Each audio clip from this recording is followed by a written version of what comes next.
Assalamualaikum warahmatullahi ta'ala wabarakatuh. Apa kabar saudara-saudara sekalian? Alhamdulillah berjumpa lagi kita di channel Malaysian Respond. Oke, macam biasa kita bikin konten dari siring-siring jalan berkenaan isu yang baru berlaku tapi harapannya masih panas lagi untuk kita bincangkan, yaitu isu peralihan sokongan daripada wakil-wakil rakyat ke parti yang lain. Kalau dalam istilah yang agak kasar, istilah kita orang Sabah dipanggil melompat katak.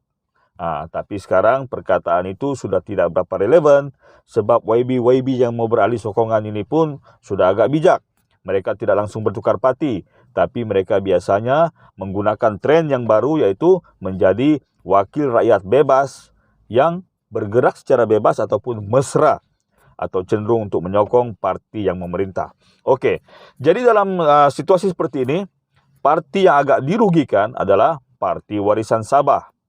Apabila untuk dalam tempoh masa tidak sampai 2 bulan saya rasa, 2 orang tunggak utama parti berkenaan, yaitu mantan ketua penerangan mereka, yaitu Dr. Yusuf Yaakob, wakil rakyat Sindumin, dan baru-baru ini lebih parah lagi, 2 kerusi hilang sekaligus, satu di Parlimen, satu di DUN, apabila Adun Segama, yaitu mantan Menteri Pelancongan Malaysia,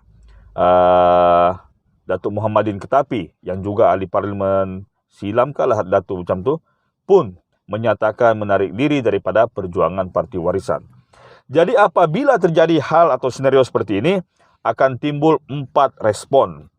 Jadi 4 respon ini yang akan kita kaji, kenapa dan bagaimanakah hal ini sebenarnya harus kita lihat dari perspektif yang jauh lebih mendalam.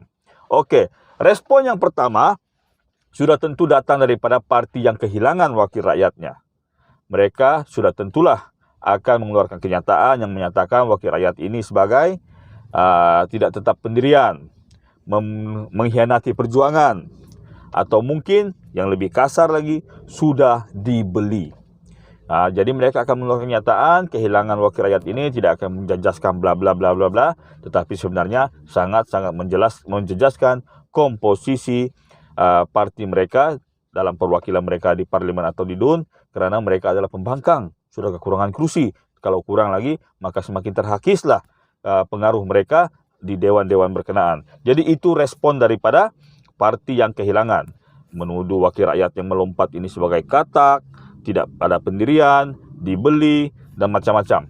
Okey, itu respon yang pertama. Respon yang kedua adalah tindak balas daripada YB berkenaan. Biasanya sebelum melompat mereka sudah bikin press conference dulu. Dan biasanya kenyataan yang mereka berikan adalah mereka akan menafikan mereka dibeli. Wallahu alam bisawab. Boleh jadi kalau ikut senario sekarang. Okey, mereka menyatakan bahawa mereka mementingkan pengundi di kawasan masing-masing. Berada sebagai seorang adun ataupun MP di pihak pembangkang akan menyukarkan mereka menyalurkan bantuan, kerana mereka berada di blok pembangkang yang sudah tentulah terbatas dana dan sumbernya. Itu biasanya hujah mereka yang pertama. Kedua, mereka sudah tidak yakin dengan perjuangan parti yang mereka tinggalkan. Ini adalah respon daripada wakil rakyat. Respon yang ketiga timbul daripada kita, rakyat jelata. Maka kita biasanya akan cenderung menyokong kenyataan parti yang kita sokong. Kalau kita kebetulan daripada orang yang kehilangan ni tadi, kita akan tudinglah bahawa YB ini YB yang tidak pendirian, YB katak, YB bla bla bla dan sebagainya. Kalau bagi rakyat yang berada di pihak atas pagar pula, mereka akan wait and see. Kita tengok macam mana perkembangan seterusnya.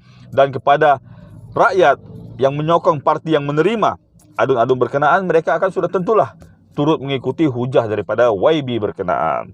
Respon yang keempat datangnya daripada parti yang menerima. Ini kalau dulu jelas-jelas channel saya terus terang cakap BN atau UMNO lah parti yang dianggap sering membeli. Tetapi sekarang senario sudah berubah. Kita sudah tidak ada parti yang betul-betul dominan. Dalam kerajaan yang ada sekarang kita ada 2 parti tunjang, yaitu Parti Pribumi Bersatu dan UMNO. Jadi kita tidak tahu siapa yang beli siapa. Jadi kita tidak boleh dengan sewenang-wenangnya menyatakan bahawa timbul alasan membeli. Jadi kenapa saya dalam channel ini menafikan bahawa YB ini, yang dua orang ini tadi, yang dulu tu kita tidak tahu, yang Adun Sebatik, tapi yang dua orang ini, kenapa saya dengan berani menyatakan mereka tidak dibeli? Ada alasan-alasan tertentu. Pertama sekali, ketokohan mereka. Dua orang pemimpin ini bukan pemimpin calang-calang.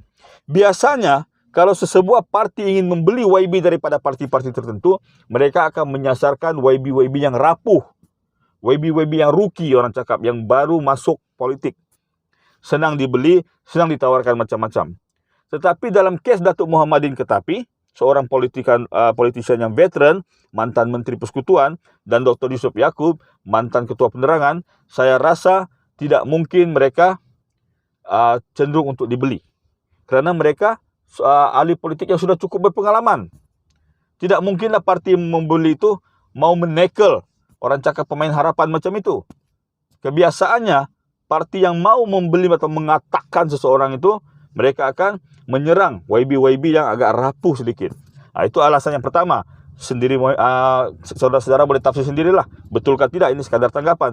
Yang kedua, sudah tidak ada relevannya dalam menentukan komposisi ataupun senario politik semasa. Datuk Muhammadin Ketapi beralih sokongan di parlimen, sudah tidak boleh mengubah apa-apa dalam parlimen. Kedudukannya tetap begitu. PS dengan jumlah kerusi yang sekian-sekian, warisan jumlah sekian-sekian. Jumlah bertukar tapi signifikan dia sudah tidak ada. Begitu juga dengan di Dun Sabah. Ya. GRS sudah tidak memerlukan lagi lompatan daripada mana-mana. Mereka sudah menjadi kerajaan di negeri Sabah. Jadi ini semua sudah tidak perlu. Pilihan raya di Melaka tidak ada kena-mengena. Jadi ini dua faktor yang kita harus pertimbangkan. Jadi tuan-tuan, tentu tuan-tuan semua tertanya-tanya, kenapa hal ini terjadi? Kalau kita ikut apa yang diucapkan oleh dua tokoh ini, mereka menyatakan bahawa mereka lebih kepada keprihatinan kepada penyokong mereka. Mereka tidak mau kawasan yang mereka wakili terus-menerus mundur. Kerana sulitnya atau sukarnya bantuan datang daripada pihak pembangkang.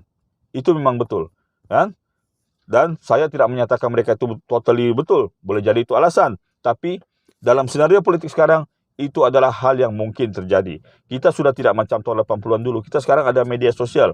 Kalau YB tipu dengan bantuan yang dia mau kasih, dengan pergerakan politik dia di kawasan dia, kita boleh tahu. Okey, tetapi ada satu faktor yang jauh lebih besar, yang jauh lebih nyata, yang orang tidak sedar tetapi betul-betul berlaku, yaitu kelemahan parti warisan itu sendiri. Saya akui Datuk Seri Shafie Apdal merupakan seorang tokoh penyatu, unity. Beliau mempunyai pengalaman yang luas dan beliau mempunyai pendirian. Tetapi bagaimana dengan adun-adun ataupun orang-orang yang berada di bawah beliau? Saya sendiri, sokongan saya kepada warisan luntur sama sekali kerana atas dasar apa? Bukan sebab saya sudah benci parti, tidak. Tetapi saya terus terang, saya kurang suka dengan kelakuan YB yang mewakili kawasan mereka beserta kuncu-kuncu mereka dalam parti mereka. Mereka akan melihat kita sebagai rakyat yang tidak ada sokongan yang direct, kita bukan ada keahlian, bukan ada dalam struktur atau lembaga kemenangan diorang. Diorang akan melihat kita ini sebagai orang yang lalang, orang cakap, sekadar mau minta bantuan. Saya kasih contoh. Dun saya diwakili oleh Datuk Jun Suong, Dun N23 Tanjung Aru. Jadi salah satu kawasan mengundi yang ada adalah Pulau Gaya. Di Pulau Gaya ada 6 kampung. Salah satu kampung itu kampung saya, Kampung Pondoh. Dan jumlah pengundi di antara kampung-kampung ini hampir sama rata. Tetapi apabila timbul soal bantuan, timbul soal keprihatinan, timbul soal YB harus turun padang, kampung saya Pondoh ini sering dianaktirikan. Balik-balik dia pergi ke suapan. Balik-balik dia pergi sana disebabkan apa? Kerana di situ banyak EJK parti dia. Banyak pekerja-pekerja parti dia. Jadi kami ini yang dianggap tidak mempunyai wakil dalam komposisi warisan di sana, dianaktirikan. Apabila kita mengadu, komen di Facebook, sampai kena blok, takut berhujah. Mereka ingat bahawa kita ini yang datang daripada kawasan peti mengundi yang tidak ada wakil mereka sebagai tidak penting. Jadi inilah mungkin yang diperhatikan oleh dua orang tokoh yang melompat ini tadi. Boleh jadi. Yang ketiga, terhakisnya sokongan orang terhadap parti warisan itu sendiri. Orang akan memandang kalau YB ini keep on keluar macam ni, Bermaksud warisan gagal bukan saja menguruskan parti secara keseluruhan, tapi menguruskan alun-alun dan MP-MP-nya. Jadi buat apa kita mau sokong? Sokong pun lompat. Jadi sekarang ini tuan-tuan, parti yang membeli biasanya dia akan berdiam diri. Sebab orang tidak tahu parti mana satu. Lepas itu tokoh ini tadi pula, prinsip dia untuk melompat sudah berubah. Tidak semestinya tentang ketamakan atau kehalobaan, tidak lagi. Tetapi mungkin prinsip dan inisiatif mereka yang mau membela pengundi mereka. Jadi kita tidak boleh tuduh UMNO, kita tidak boleh tuduh pribumi lagi, tapi parti warisan itu sendirilah, terutama YB dan konco-konconya yang harus memperbetulkan jalan perjuangan mereka. Kamu main-main, rakyat tidak buta, rakyat tidak bodoh. Contohnya saya sendiri. Kampung saya diabaikan, dianaktirikan. Jadi of course, buat apa saya sokong? Betul. Oke. Assalamualaikum warahmatullahi taala wabarakatuh. Berpolitiklah secara matang. Dan oke cakap. Saya pun tidak tahu lagi apa mau continue. Wallahu a'lam bishawab.